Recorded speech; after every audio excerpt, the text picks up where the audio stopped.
All right, let's do this. You want us over there? Yeah, come over here. Let's make sure you can see.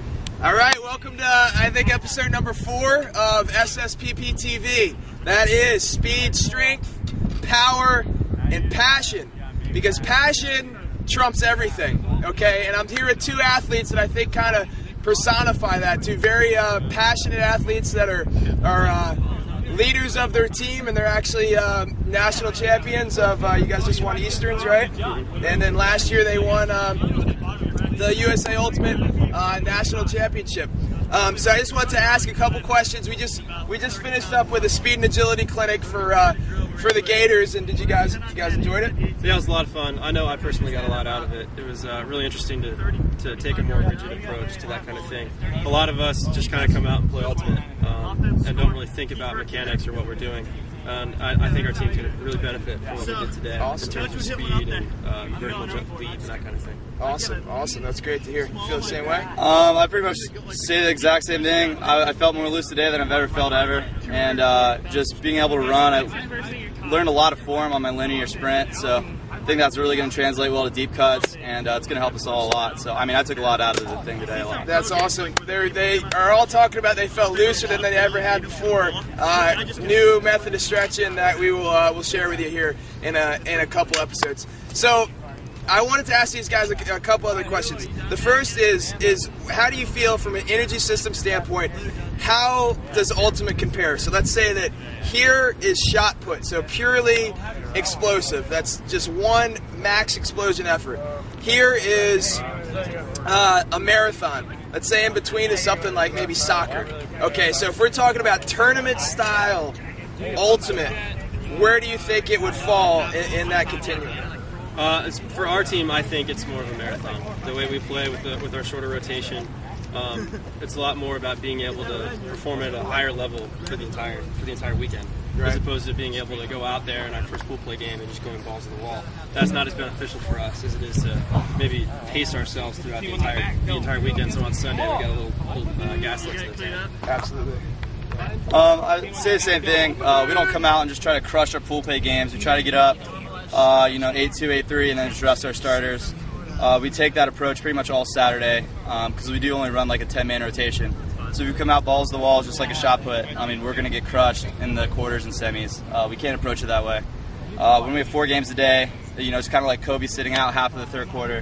He's got to rest up, and that's just basically what we do too. We come out, we try to crush them, get out early, and then just coast. Right. Now let's take that. That's tournament style. That's playing like 4 games a day. Now let's say it's you guys made the championships. That's 1 game, 1 day, everything you got. Does that kind of take away from the endurance component? Do you think more explosive then, or how does that compare? Absolutely. It becomes much more of a sprint at that point.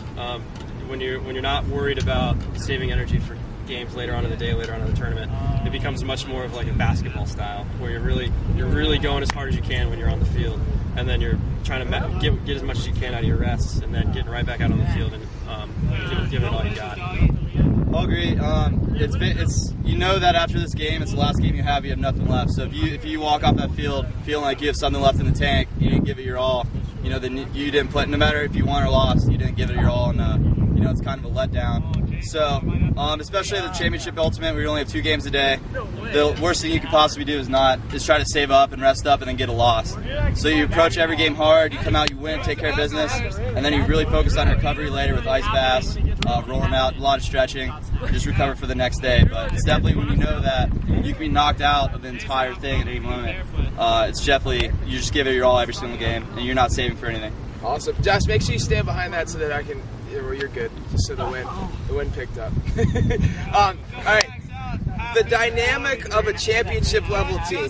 Just a couple words on what is the team dynamic like coming off of a championship and onto a season that is. I'm sure you guys have a lot of goals set.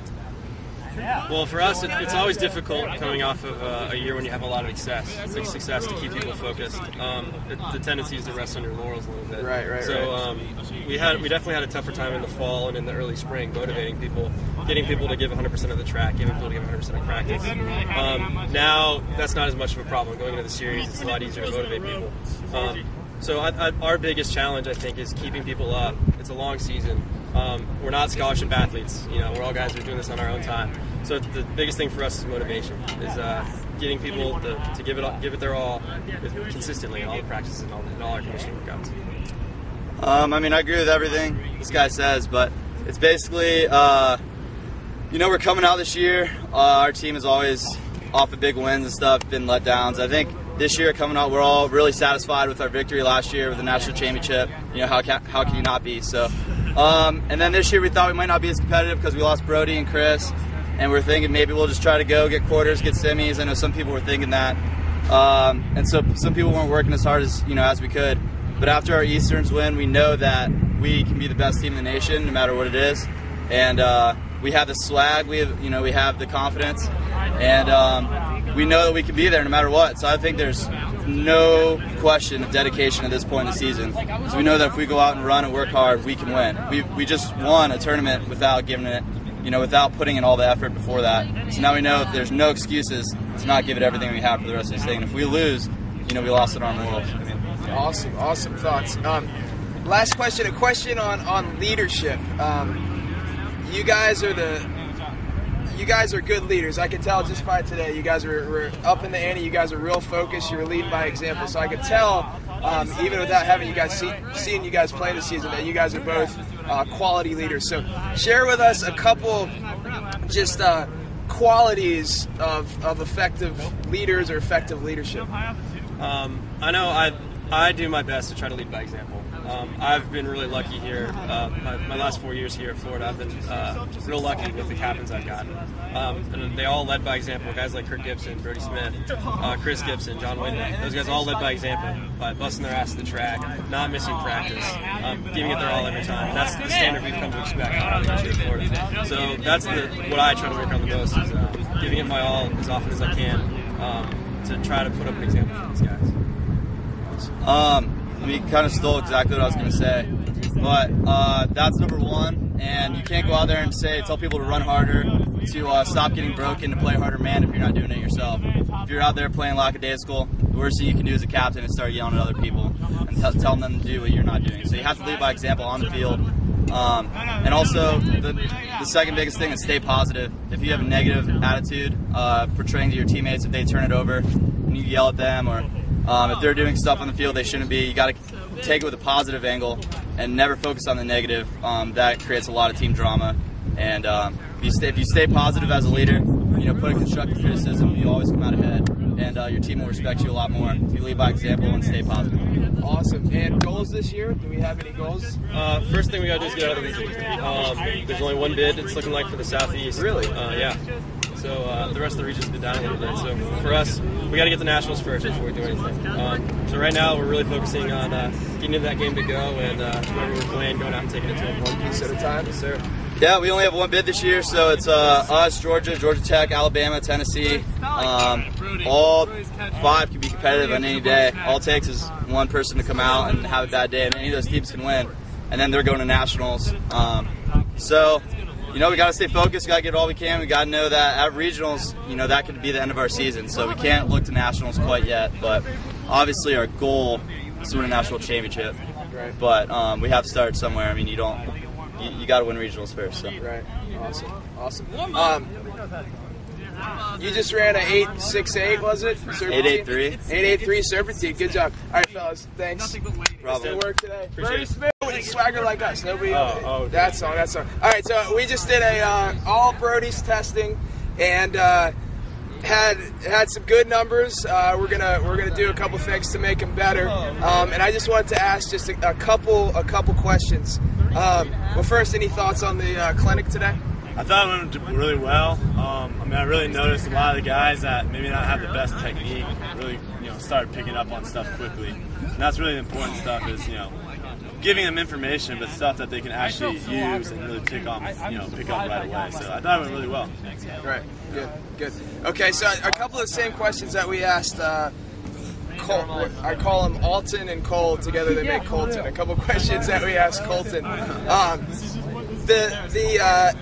some traits of an effective leader. I mean, you, just watching you play last year, you did such an awesome job at leading that team, especially by example. So obviously, leading by example is huge. What are some other traits of an effective leader?